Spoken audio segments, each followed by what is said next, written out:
The Worst Equestrian Necromancer, Chapter 4, Bonus Chapter, 3 years after adoption. Celestia was happily relaxing on her bed, reading a novel Rhaegar found. He had been sending interesting books to her often enough that the skeletal bird had even learned how to stay together when passing through her wards. Which was slightly concerning, even if it was easier on her mane. It was currently sitting beside Philomena, quietly chirping with a phoenix. Celestia hummed a private tune in her head while she enjoyed the strange story that Rhaegar sent her. Floating islands, new magic, and blaze of light, such fancy was to be applauded. And published if she had any say. And since she was a princess, she most certainly had a say. Rhaegar had even hinted at sequels. If each one could live up to what she was reading now, they would sell very well. She happily turned a page as a piano song began wafting from the orb in the corner. She smiled as her horn sent a mote of light towards it, and Black Sun's image formed. Hello, little one. How are you doing? The colt put a hoof up to his lips. His horn had grown enough to poke out of his wild mane, and he seemed a fair bit taller, though it was always hard to judge size through the orb's image. Black Sun normally stayed in the background, only rarely speaking to her during her calls with Rhaegar. Despite his excitable nature, he was a quiet colt. He leaned towards the orb, making his head appear huge, and whispered, Dad doesn't like to show off, Miss Tia, but I think you'll love this. Check this out. Celestia smiled at the familiarity, before she heard the soft tones of a piano beginning its song. She listened as the keys marched to their master's cadence, and then she heard some pony sing. The orb shifted and brought Rhaegar into view, his fingers working an invisible piano. His voice was no longer the high-pitched joke that she was familiar with. Instead, it was deep, thick with what felt like forced joy. Like a performer trying to make a depressed audience feel better. She let her head bounce back and forth while listening intently.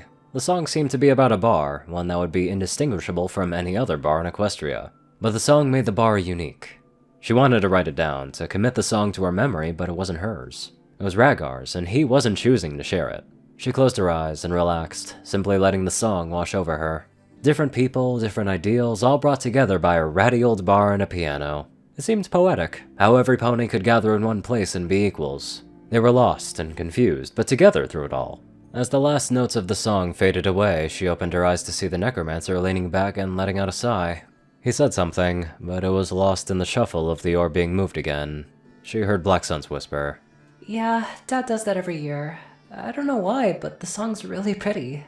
Celestia waited as the colt moved the orb back to what she assumed was its original location, and his head went back to its normal size. I thought you might like to hear it. He can play a lot of songs, and he even plays songs for me whenever I get scared. Celestia smiled at the young colt. Really? What songs does he play? The colt scratched his head. I don't know. There's the one about being evil, and it's funny. There's one about a bandit, but that one makes me sad, so he normally plays it only after I fall asleep. I hear it sometimes when I go to the bathroom. Celestia nodded. She had never thought of Rhaegar as a musician. She was frankly surprised that a creature she had known for centuries could still surprise her. Many things that she had learned about him over the years didn't match others. It was like trying to put together a puzzle from several different sets of pieces. She suspected that Rhaegar would enjoy that image. He seemed to enjoy the persona that he had cultivated. He is a very skilled musician. Perhaps you could convince him to play for me? Then she heard Rhaegar's high-pitched voice cutting through the whispered conversation. Of course Rhaegar would play for the princess, though young Black Sun has some explaining to do. The princess let out a giggle, as Black Sun tripped, fell, and promptly ran out of the room. Rhaegar looked at his fleeing son, before laughing. Yeah, such a lively boy, even when he does something I disapprove of. Anyways, I would gladly play for you, princess, but only if you ever manage to get to my lair. Celestia was disappointed. She still hadn't been able to find the hints that Black Sun had said would lead her to Rhaegar's lair. It was almost certainly there. Black Sun had been quickly taught that the only thing Rhaegar didn't have any tolerance for was lying. She nodded.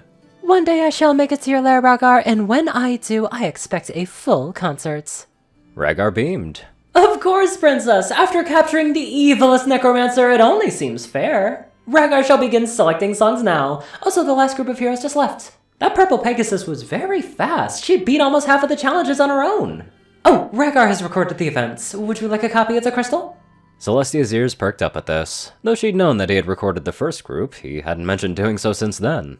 Had he been recording all of the trials? That would be wondrous to watch, especially if she could get the backlog. Yes, I would be interested in any crystals that show how my little ponies have been facing your trials. Rhaegar rattled his jawbones in his odd little chuckle. Of course, Rhaegar shall deliver all of his spare recordings to you. My courier shall be at your window tomorrow, probably around noon. He is a lazy bird, but a good friend. Please do not hurt him. She let out a giggle. I shall warn the guards first thing in the morning. Is there anything that you require of me? Rhaegar thought about this.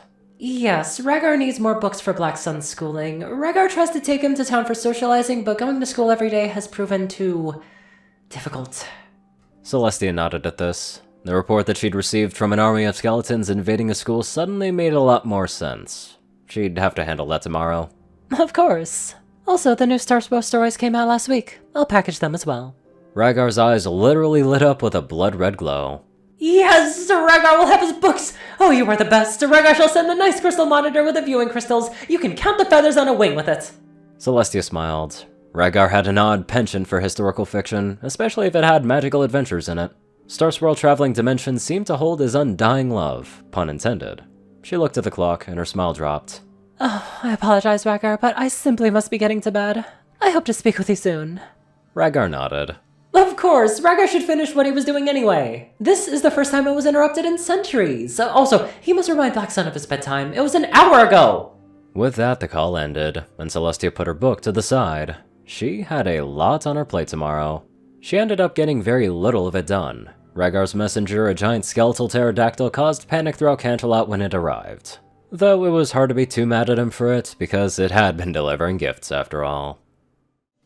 I think if you see a flying skeletal pterodactyl in your town or city, I think hell is on earth at that point.